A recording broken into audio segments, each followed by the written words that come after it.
Eh ben, bonjour à tous, on revient pour prendre 5 minutes sur un petit débriefing du M917 Double Eagle de la dernière fois. Alors, très rapidement, on va essayer de prendre que 5 minutes. Compartiment batterie, 7411-1 type classique, M4 Cross Crane, ça passe, Cross Crane, tube Cross, pardon, ça passe très bien. En revanche, vous avez à peu près 13 cm de place, donc des sticks AK, on oublie. Au niveau du système de changement rapide de ressort, heureusement qu'il était là. Merci Taiwan Gun.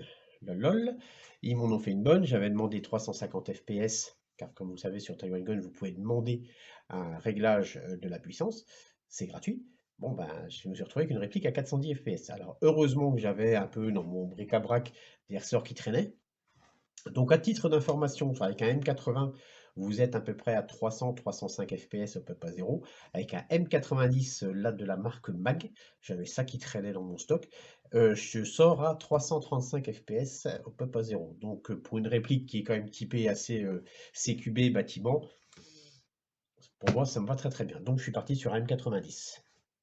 Au niveau du bloc au peuple, alors, avec le ressort qui m'avait collé, donc le ressort de camion, j'avais des variations au pop ouvert à fond, j'étais donc à 400 FPS, et au pop serré, j'étais à 295 FPS. Donc en fait, on avait 100 FPS d'écart, donc c'est-à-dire que vraiment le hop-up fait très très bien son boulot. Donc ça, le joint au pop, je vais le laisser. Au niveau du moteur, alors quand j'ai retiré le ressort de camion, avec une 7.4, ben, il s'en sort très très bien, avec une 11.1, ça déboîte. Donc le moteur, on va le laisser. Au niveau du look, donc, pour vous donner une idée, avec un T1, voilà ce que ça rend. Bon, je ne l'ai pas encore réglé.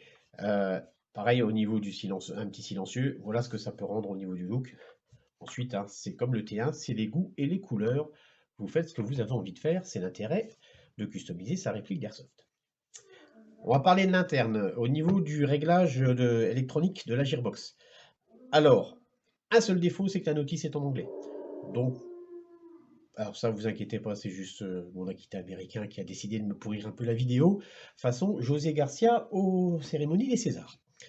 Donc, au niveau de la Gearbox, le seul souci, effectivement, c'est que la notice est en anglais, donc il faut un petit peu baragouiner l'anglais. Sinon, je pense que sur YouTube, vous trouvez sans aucun problème un tuto. Réglage donc du burst de 1 à 5 billes. Vous avez aussi moyen de la régler en binary. Ça tire, vous relâchez, ça retire à nouveau.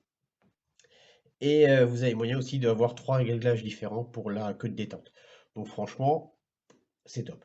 Hein, on en revient toujours au même truc. Le rapport qualité-prix, il est top. Ensuite, au niveau des chargeurs, alors je me suis rabattu sur ça, j'ai trouvé ça, je sais plus sur quel site. C'est chez Viper Tactical, c'est des poches souples avec des systèmes de velcro. Donc en fait, si vous avez une chest, vous avez du velcro, vous collez ça.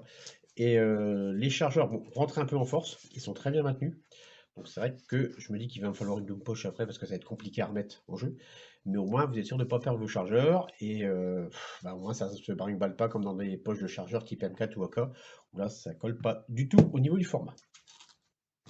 Au niveau de la crosse, donc moi j'ai un gabarit 1m70, j'ai des bras qui sont on va dire à taille à peu près humaine.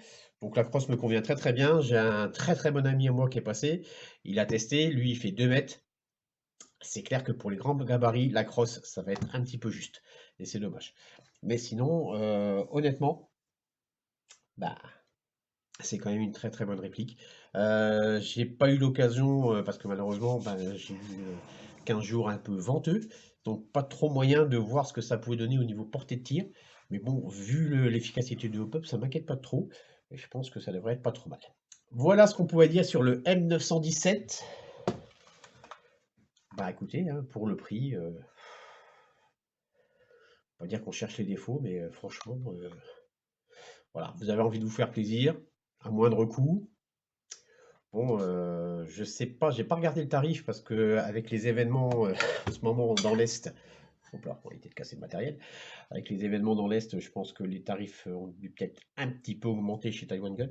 Mais ben, vous avez une réplique sympa, techniquement très évoluée, très bien finie. Bon, ensuite, à voir ce que ça va donner sur la durée. Dans le temps, mais voilà, pour le prix, il y a franchement rien à dire. Voilà, c'était les 5 dernières minutes sur le M917 et on se retrouve très bientôt pour la présentation d'une autre réplique.